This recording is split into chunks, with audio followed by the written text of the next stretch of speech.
Students, আশা করি তোমরা সকলেই খুব ভালো আছো। জ্ঞানজ্যোতি কোচিং সেন্টারের পক্ষ থেকে তোমাদের সবাইকে আরেকবার স্বাগত। তো আমি মিরামেন, আমি আজ তোমরা যে বাঁকুড়া ইউনিভার্সিটির আন্ডারে পড়ছো, তোমাদের সেকেন্ড সেমিস্টার মেজর বেঙ্গলি যে পেপার রয়েছে সেখান থেকে আজ এই বিষয়টি নিয়ে আমি আলোচনা করব। সেটা হচ্ছে বাংলা গদ্য সাহিত্য বিকাশে বিদ্যাসাগরের অবদান কতটা রয়েছে, সেই সম্পর্কে কিন্তু আজকে ক্লাসে আমি তোমাদের সঙ্গে আলোচনা করবো এবং বুঝিয়ে দেবো।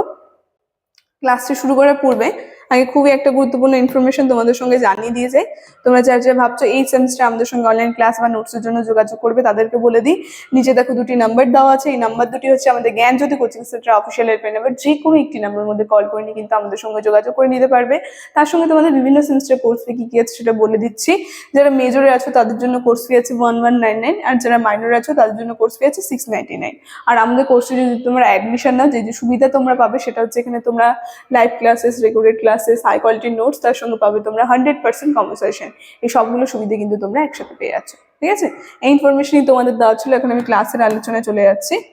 দেখো, বাংলা গদ্য সাহিত্য বিকাশে বিদ্যাসাগর অবদান কতটা রয়েছে সেই সম্পর্কে আছে ক্লাসে আমার তোমাদের সঙ্গে আলোচনা। কি বলছে যে বাংলা গদ্য প্রথম স্বচ্ছ হিসেবে চলতে শুরু করেছিলেন বিদ্যাসাগরের হাতে। তো বাংলা গদ্য সাহিত্য তো অনেক আগের থেকে শুরু হয়ে গিয়েছিল, কিন্তু যদি বলা হয় সেটা স্বচ্ছভাবে চলতে শুরু করেছিল তা কিন্তু বিদ্যাসাগরের হাত ধরেই। তিনি প্রথম বাংলা গদ্যের যথার্থ শিল্পী ছিলেন। ঠিক আছে, গদ্যকে ভারবহনের ক্ষমতা হিসেবে তিনি প্রথম যাত্রা শুরু করেছিলেন। এর জন্য রবীন্দ্রনাথ ঠাকুর বিদ্যাসাগর সম্পর্কে তিনি লিখেছেন, বলেছেন কি বিদ্যাসাগর বাংলা ভাষার প্রথম যথার্থ শিল্পী ছিলেন।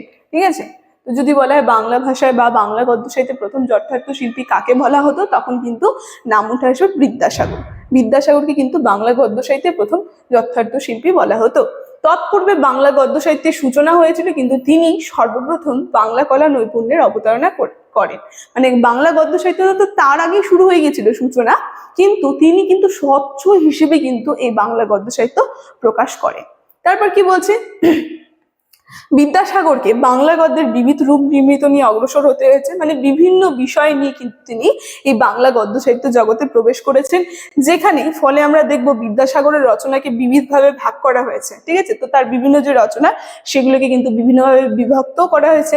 একটা রয়েছে অনুবাদকমূলক রচনা, মৌলিক রচনা, তারপরে রয়েছে সমাজ সংস্কারমূলক রচনা, শিক্ষামূলক রচনা, লঘু রচনা। তো এইভাবে বিভিন্ন ভাগে কিন্তু তার যে আর কি রচনাগুলো ছিল সেগুলোকে কিন্তু বিভক্ত করা হয়েছে। ঠিক আছে, তারপর কি বলছে, বিদ্যাসাগর যখন সাহিত্যে এলেন তখন বাংলা গদ্যের তেমন কোনো নিদর্শন নেই, ফলে বিদ্যাসাগরকে কিন্তু এই অনুবাদ রচনায় হাত দিতে হয়। তো এখানে আমরা দেখবো বিদ্যাসাগর একে একে অনুবাদ করতে থাকেন। কালিদাসের যে অভিজ্ঞান শকুন্তলম আছে সেখান থেকে শকুন্তলা গ্রন্থ তিনি অনুবাদ করলেন, সালটা দেখো পাশে দেওয়া আছে। তারপরে রয়েছে ভবভূতির উত্তরচরিত ও বাল্মীকির রামায়ণ উত্তরকাণ্ড অবলম্বনে সীতার বনবাস। ঠিক আছে, বিভিন্ন যে অনুবাদ গ্রন্থগুলো রয়েছে সেগুলো কিন্তু তিনি রচনা করা শুরু করলেন। তারপরে দ্বিতীয় অনুবাদ গ্রন্থ যে রয়েছে, তৃতীয় অনুবাদ গ্রন্থ, যেখানে ঈশপের ফেবলস অবলম্বনে কথামালা ও মার্সম্যানের হিস্ট্রি অফ বেঙ্গল অবলম্বনে বাংলার যে ইতিহাস সে গ্রন্থ কিন্তু তিনি রচনা করলেন। তো এইগুলো অনুবাদ গ্রন্থ যে রয়েছে এই গ্রন্থগুলো কিন্তু তিনি রচনা করলেন। ঠিক আছে, তারপর কি বলছে, বাক্যকে তিনি প্রয়োজনে সরল সহজ যেমন করেছেন তেমনি বিষয়ের অনুসারেও গম্ভীর কিন্তু থেকে গেছে। সেই সঙ্গে তৎসম শব্দ ও ক্রিয়াপদের ব্যবহার কিন্তু লক্ষণীয়।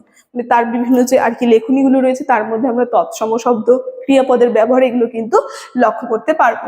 যেখানে উজ্জয়িনী নগরে গন্ধর্ব সেন নামে রাজা ছিলেন, তাহার 4 মহিষী, তাহাদের গর্ভে রাজার 6 পুত্র জন্মে, রাজকুমারীরা সকলেই সুপণ্ডিত, সর্ব বিষয় বিচক্ষণ ছিলেন। খুব সুন্দরভাবে আর কি তার যে লেখা যে গ্রন্থ সেখান থেকে দুটা লাইন কিন্তু উদাহরণে বলে দিল।